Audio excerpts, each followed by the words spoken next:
I'm feeling so much better than last time. I still feel a little bit shitty, but it's okay. I can't stop moving. It's so annoying. I remember one time, like, I went like this to move, and this girl was like, "We can tell you're showing your boobs. Like, stop." I'm like, dude, I just can't. Like, I just want to move. Can't even move without it looking like I'm trying to show anything off. Jeez. I'm not that type, lady. And even if I was, who cares? Like, who cares? Why would you care? Don't you want people to be confident and happy with their body? So weird. Anyways, that is not what this is about. One of you asked me in a comment from a video that how I deal with just the binging part of ed, and I didn't think I'd ever really make a video about it because it's like I never just dealt with binging alone.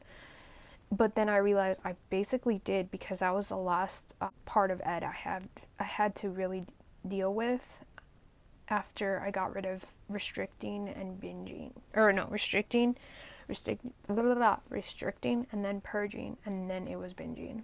So I came up with like 10 things, and hopefully they help in any way.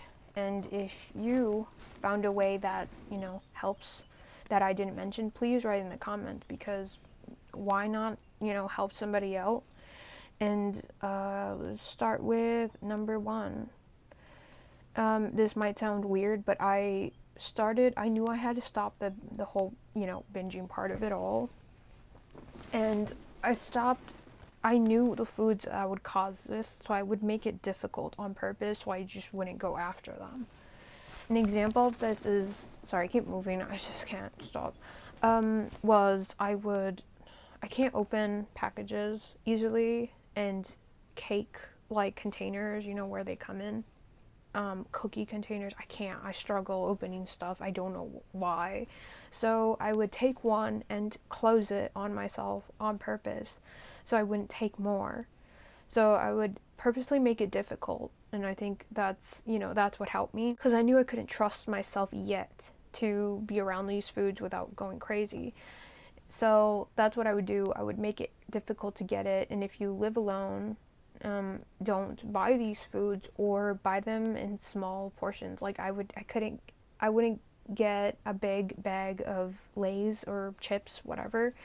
I would want the smaller ones. That way I could just have one and take it to my room, and then I couldn't go back to get more. It really takes a lot of self-control, and we have to kind of learn to get confidence with our own self-control. And you learn through, trial and error. Like, you might break and, like, binge or whatever, but just keep striving to make it, getting comfortable with the fact that you don't have to go out and eat everything. You can make it normal where it's like you don't. And that's number 2, is we have to make it weird again. And by making it weird, I mean, like, at one point, this binging thing wasn't, like, normal to us. We made it normal by, like, allowing ourselves to do it, and then slowly making it a habit. Oh, look, I'm moving again. Who else is surprised? But yeah, it's like you have to make it weird, where it's like you don't do this anymore. It's not something you do. And I did this by tracking, except I tracked all my ed habits just all together, which is not very a good idea. I would separate it if you have one that's stronger than the rest, and that way you can track them.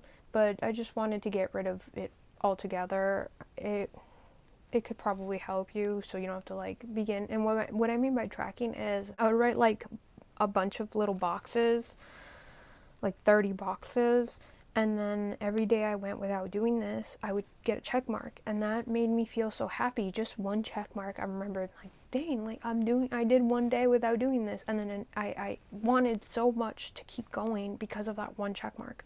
One check mark can be just enough hope to make you realize that it's possible, and that can keep you going. So that's what I did. And I think there's, like, habit tracker apps too you could also use, because sometimes the trackers are easier to use versus asking somebody and telling them all this shit about you, because people don't really understand. Like, they really make shit a big deal, or they say things they're not supposed to say. So it helped me to have, like, this invisible helper that wouldn't judge me. Just a paper and a pencil, or an app. So that's number 2. Number 3 was I didn't don't make excuses for binging. Like, oh, I'll just do it today because I had a really hard day. No, don't do that to yourself. Don't allow it. Don't accept it. And if you do end up binging, don't hate yourself for it. Don't start calling yourself names. Just kind of say, okay, we know this is wrong and we need to get better. But don't start calling yourself all these bad, swearing, cussing yourself out for no reason. It's not going to help. And I don't know, it's kind of like, when you trip and it's super embarrassing, you trip and fall, it's like, don't call yourself a dumbass for trip. Everybody falls. Just be like, okay, I fell and it's embarrassing, but we're going to get back up and we're going to fix my pants so they don't get caught or whatever, so it doesn't happen again. It's kind of like that. Like, you can accept what went wrong and that something was negative, but you don't have to, it doesn't have to have like complete negative thing attached to it. Like, failure is not a bad thing if you learn from it. It's only a bad thing if it completely destroys you. Number 4 is find out the why. What is the trigger, the emotion that happens when you're, binging? What are the problems that happen that makes you do this? What are the people that lead you to do this? Thoughts, anything really. Try to find out what it is before you reach out to get food. Like, what is it? Because if you find out why, you can get down to how to stop it, because this isn't a problem alone. It's a reaction from something. At least that's what I think. And number 5 is find alternatives. You can make a list of other things that could help you and like help you in a healthy way deal with your emotions, because this isn't even dealing with your emotions, this is just masking it with food. And for me, it's like, what helped me, I like to write. I grew up writing a lot, so what would help me is writing things down. Like, so one thing that really led me to binging is when somebody talked down at somebody else and I couldn't protect them, like I wasn't there or I couldn't do it because it's not my job, like I have to learn to let people, speak up for themselves. And it was really hard to let that happen. I always barge in, and because of the guilt of allowing this to happen, I wanted to binge. So I wrote down, a letter to the person that hurt the other, or writing how mad I was because I was putting it down somewhere instead of letting it stay with me and affect me for so long and stay there. You have to let shit come out and find a way to do it in a healthy way so it doesn't destroy you or continuously lead you in the wrong path. And I mean, you could also do therapy, but it's expensive. And a form of therapy is writing. Pretty much any hobby you had that made you happy could be your way to a new thing instead of binging. You have to find a new way, because binging isn't the problem, it's kind of the solution you came up with. But what if you replace it with a different solution, that actually resolves it or helps it? Because the binging's not helping, obviously. So number 6 is going deeper into your why. So let's say figured out why it starts. This specific person triggers it. Why do they? Why is it this person? Is it what they say, how they make you feel about yourself? You fall into keep finding out what it is. For me, it was this person constantly breaks everybody's heart, and it just bothers me to the point where, like, I want to be there to call them out on it, because I don't want this person to keep doing this to everybody. Or, like, what was the feeling? Get deeper into the feeling. Was it anger? Was it sadness? Why are you sad? Why are you angry? When did it get so severe? Like, when did the binging get more extreme, more intense? What were you feeling then? What happened? Like, there had to be a few things that happened that got you there in the first place. For me, it was, I had friend after friend after friend betraying me around the same time, and I couldn't handle that much betrayal. Like, I couldn't register it properly, so the only thing I had was to drown it with binging and purging and all that. So when you understand the why, you can start to untangle it and kind of figure out how to not do it this way, if that makes sense. Number 7. And then the rest of these are now going to be very like not deep, not so deep into it. So number 7 is satisfy your cravings before they get really intense. Like for me, I love chocolate. So if I want chocolate, I should have a piece or a chocolate bar before I want everything that covered in chocolate. Like I'll eat my hand if it's covered in chocolate. You don't want to let it get too far where it's like you have to satisfy your cravings because then they'll get worse. I have to move again. What the heck? Number 8 is eat enough. And I'm not talking about eat enough chocolate. I'm talking about eat enough of a meal, because if you're not eating enough of a meal and you're starting that restriction mode in any way, your body's going to make you want sugary foods that we call, typical binging foods like chips, ice cream, anything sugary, because it's not getting enough foods. You're not getting enough food of like stuff that would make you, I don't know, like that is actually satisfying to you and your body health wise. So that, like, no strange diets and trying to eat a proper meal, because if you start a strange diet where it's like when you tell yourself, I swear this happens every time, it's like you can't have any more, like let's say for my example, it's like you cannot have any more ice cream ever again. That's, for some reason, that's the number one thing I start to want now. It's like telling me you can't have that is now what I want. And you don't want to do that, because it's like everything should be a balance. It shouldn't be a complete no, and it shouldn't be always yes. You have to find that perfect middle where it's like for example, I don't crave cheese ever, but when I was sick, I wanted cheese so bad because I told myself you can never have cheese again because it's so bad for you or whatever, But now it's like I'm back to like eating like normal. I don't want to eat a block of cheese. That's disgusting. In fact, I actually don't like cheese. So that's how strange it is. It's like if you keep it where you do eat cheese but not a lot or whatever it is, it's like you won't ever go out of your way to want all of it, if that makes any sense. I guess removing something completely, like us, all of that makes you want it even more, and it's just not going to help. Number 9 is don't let this define you. You're not the binging problem. It's affecting you, but it's not you. It's not you. You're not it. It's just something that's bothering you, impacting you, but it's not the only thing to you. And a lot of us think Ed is us, and like what would we be without him? But that's not true. It's like, what would he be without us?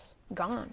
He didn't exist before we jumped into this. We existed, so it's like you are so much more than this bullshit. It's like don't be afraid to become more of you and less of whatever this demon is, because he's taking pieces of us every day. It's like we want to be more of ourselves, not this. Number 10 is remember that recovery is possible if you truly seek it.